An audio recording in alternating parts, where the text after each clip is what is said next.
talk about surge, what actually is it? Let's kind of demystify what it is for people out there watching the podcast. Okay, so a surge, sometimes called a transient overvoltage, is a short duration in voltage increase, and that increase can be quite massive. And it's measured normally between two or more conductors, or indeed between a conductor and earth. And when you look at kind of surge and where it comes from and about how it operates, is people sometimes talk about it's generated through lightning strikes. Is that a right kind of thing that people think about? Well, it's certainly correct. It's one of the sources. Yeah. A surge as a lightning electromagnetic impulse, LEMP or LEMP, can be as a result of a lightning flash. Yeah. Or indeed surges can be created as a result of electrical switching. So when electrical systems such as the high voltage network or large load losing equipment such as lifts, welding equipment, for example, or indeed when circuit breakers trip, surges can be created through those switching actions. Okay.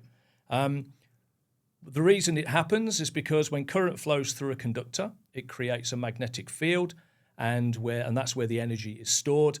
And when equipment switches off before it starts again, the current ceases to flow, and then that energy is released, and it appears as a large overvoltage. Okay. And will damage anything in its path. So again, when we talk about damaging things in its path, we then probably get to what we call SPDs. Adam, just in your world, this is what you do day in, day out. So just explain to us how a SPD works. So a surge protection device, what that is it's a non-load using protective device. Mm-hmm. It can be wired in parallel or series to various systems such as data, communications, LV power being the most prominent. Okay. And what they do is they dissipate the lightning energy or the transient overvoltage that pass through to a protected, to a suitable level. Yeah. To where the equipment can withstand that voltage or that impulse or that surge. Great. And when you think about the buildings, how are they at risk then if we don't implement the right SPDs? So where the buildings become at risk is probably more with where we're going as a civilization, moving more into the digital age. Yes. So where you've got big data centers, you've got AI up and coming and quite well renowned now. Yeah. And it's about protecting that sensitive and electronic equipment that runs all of that and runs that infrastructure, and how we protect it from catastrophic impacts from these surges. Yeah.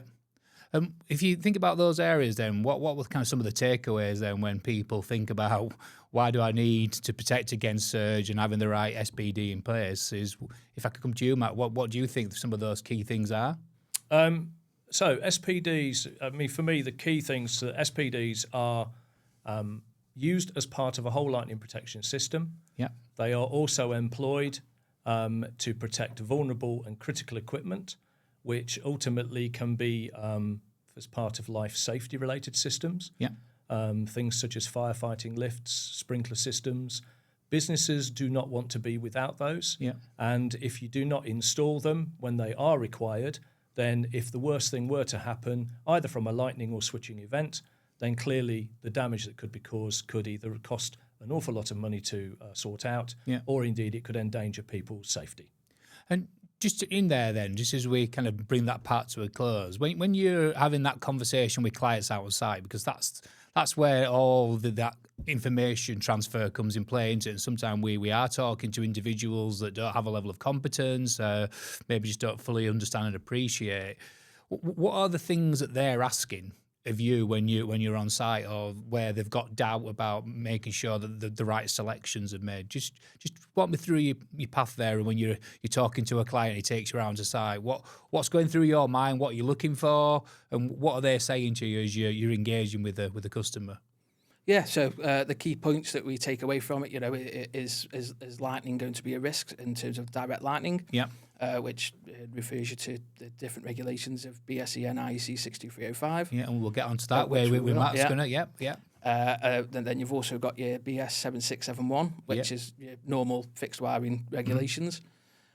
So these are key things that we have to consider when we're talking in communication with the clients. And to help them to figure out what their sensitive equipment is, what their critical equipment is, and what impacts they pose, and how we can protect them to the best of the ability. Yeah. and deliver that quality service to them. Okay, so it's like a bit of risk profiling on site there, isn't it? Really, just based on the assets that they've got and going through and looking kind of a holistic view. Yeah. Yeah, it's about identifying where the risks lie, Yeah, and how we can best offer to protect and prevent damage and prevent failure of systems.